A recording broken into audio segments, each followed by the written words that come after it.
Hey guys, this is DFD, aka Dark Frozen Depths, back with another Kamihime Project video. Now, this one is going to be on the guild competition. This image is wrong because it says 13th. For us on the global versions, it is the 11th. And this one's going to be pretty tricky.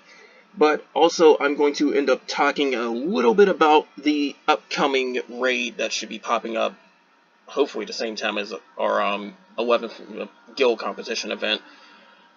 So, expect that later on in the video. But first thing, this is a very important event because it is one of the few in the game where you're able to get a free SSR break limit item through the metal shop, and you want these because of the fact that these are very hard to get otherwise, and we currently have no other methods for them other than either paying for it or getting a pretty high amount of Dragonic Eyes.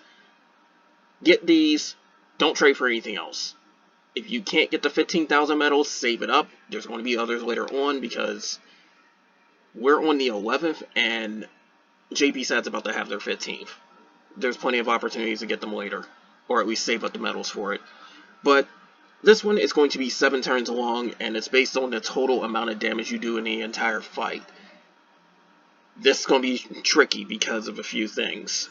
So, scrolling down into the actual thing, because they have the old things right here. No rage gauge. Any characters that can sit up and do extra raging damage, they are not recommended. You would still, however, want characters that can do some special stuff, like on my white team I have EA and Frey. Frey does do boosted damage during rage, and so does EA, but EA can also put a distortion debuff to help deal more damage with her, and Frey's case, she can spread burst gauge to everybody, and also, if you want to spread a buff, that'll up everybody's skill caps and whatnot, along with giving them a stinger buff. If rage is the only thing they do, don't bother. Another thing that this enemy does not seem to have is orbs. So, it's just going to keep doing its stuff every single time. Now, don't worry too much about the normal attacks and whatnot. It's not too much of an issue, because it says 3 times in total, and it does from between small to large damage. That's never really the issue in these fights. The real problem is the 3 triggers it does. First turn, attack and defense down on your entire party, permanent. Anybody who's using Yori definitely wants to do that burst out the gate. Believe me when I say that. Get that burst out of the gate. Now, the third turn, AoE burst gauge increase down, permanent.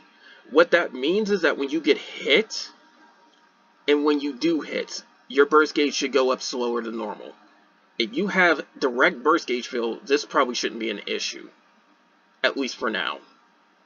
But remember that for later on in the fight. Fifth turn, going to seal your ability use. That's where the problem comes in, because you are stuck with nothing but normal attacks that don't fill up too much burst gauge, and you're dealing less damage. So the fight's going to get really tricky to deal any damage at this point. So general strategy is to try and unload as much damage as possible out the gate. Like, shove out as much damage as you can immediately. And then when turn 3 rolls around, you should still be able to fill up some stuff through your abilities and whatnot, but if they aren't back by turn 5, you're going to lose the opportunity to use them ever again, so keep that in mind. Definitely keep that in mind. Now, as for the fight itself, it doesn't seem too difficult to survive. The issue is trying to deal damage. So, absolutely have characters that can bypass these little restrictions, or characters that can just shove out a lot of damage regardless, because it's going to be very difficult the longer the fight goes. And remember, it is based on total damage, and you have 7 turns. So that means that you will have to absolutely push out as much damage as possible at the beginning of the fight. the longer it goes, the harder it's going to get a decent score. So remember that. Also, keep in mind that with these fights, you have to debuff the enemy yourself. So bring your own defense downs. I really suggest you do that because its natural defense is also higher than normal at a rating of 16. Normally, enemies have 10 defense. This means it's taking 60% less damage overall. So you definitely want to bring some defense downs, or your score is going to be absolutely horrible. For a comparison, even Atlas does not have as much defense as this.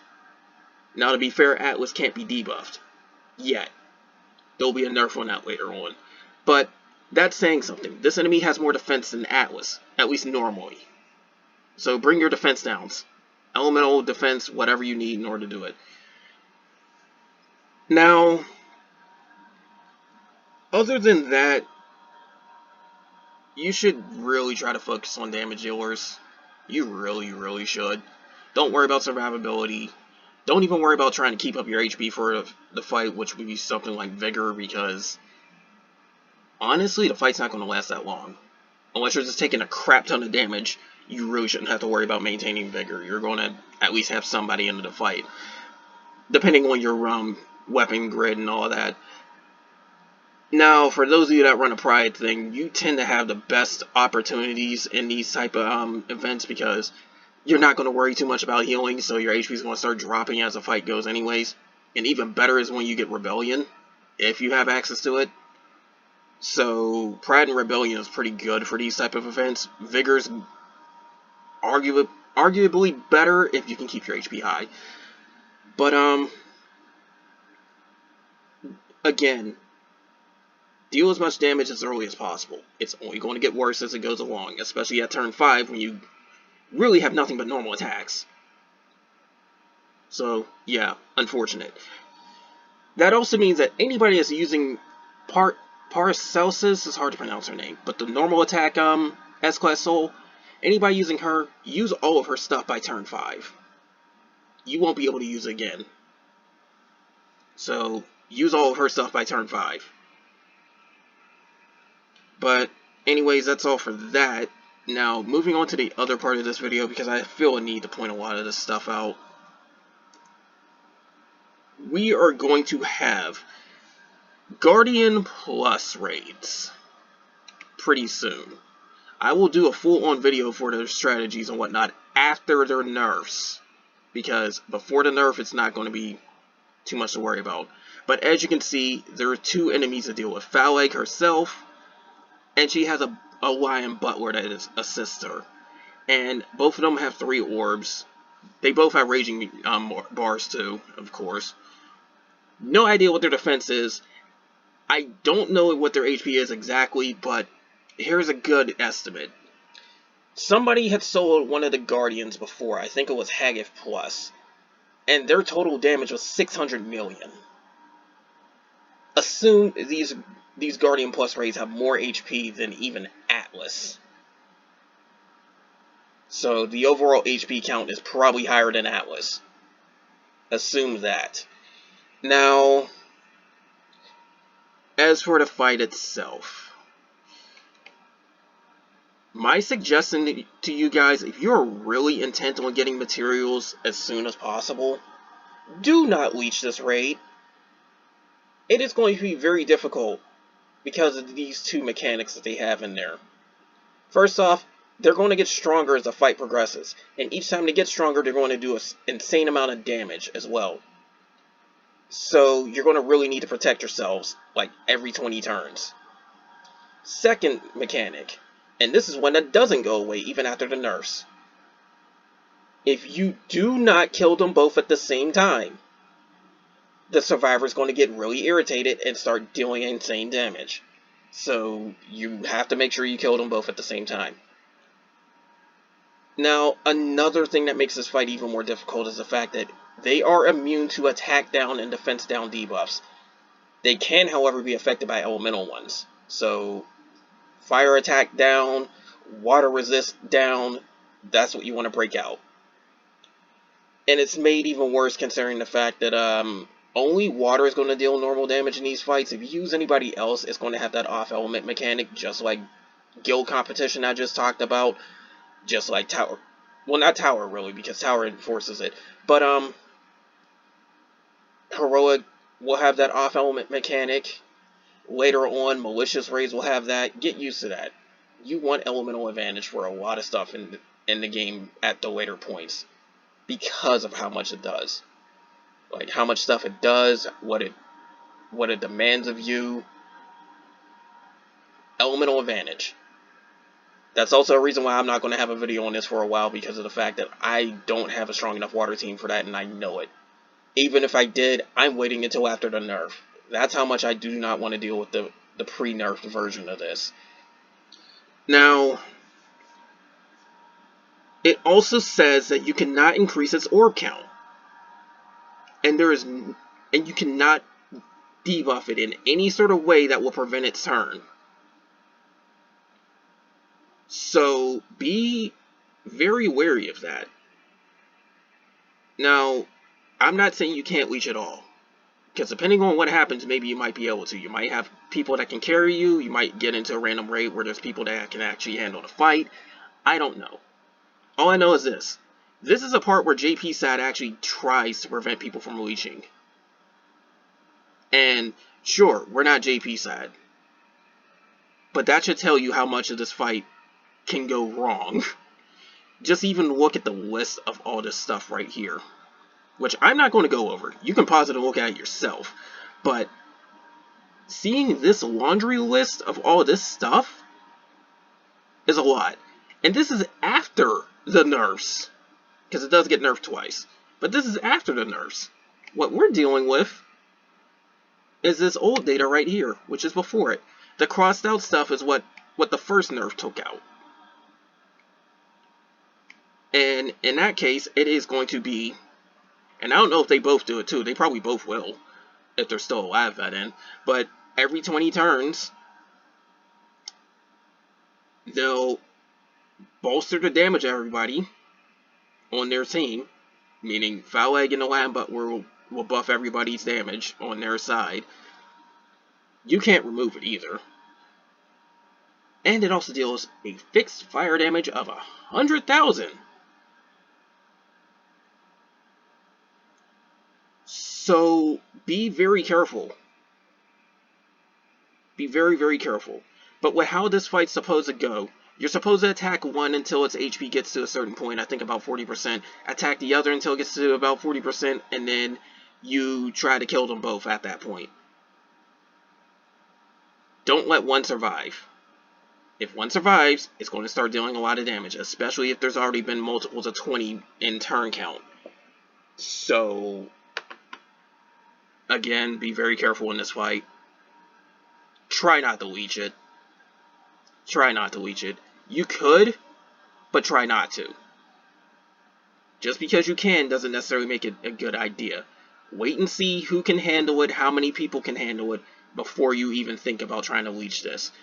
Especially since later on they're going to put rank requirements too, so you'll have to be a high enough rank to even see the fight. But simply put, this is where the game stops holding your hand. It expects you to know what you're doing. It expects you to be strong enough to handle what you're doing. I've already said that for the Guardian raids. I've already said that for the Ragnarok raids. I've already said that for Titans, but this really emphasizes it because, believe it or not, when we immediately get this fight, it can be as hard, if not harder, than Atlas. At least according to some people that have played JP SAD. So, my suggestion to you is probably just wait until its first nerf where they remove the whole increased damage every 20 turns.